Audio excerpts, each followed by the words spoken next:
अथ नारायणसूक्तम्। ॐ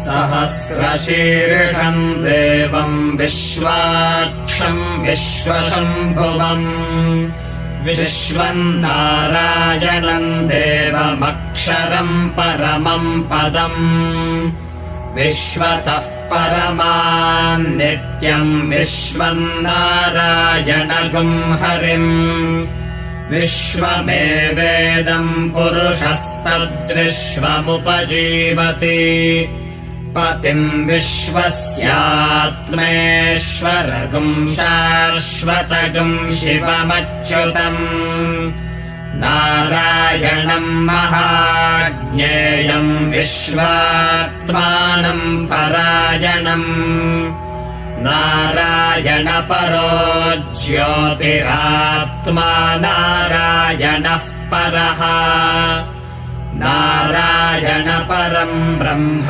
तत्त्वम् नारायणः परः नारायणपरो ध्याता ध्यानम् नारायणः परः यच्च किञ्चिज्जगत्सर्वम् दृश्यते श्रूयतेऽपि वा अन्तर्बहिश्च तत्सर्वम् व्याप्य नारायणस्थितः अनन्तमव्ययम् कविगुम् समुद्रेऽन्तम् विश्वशम्भुवम्।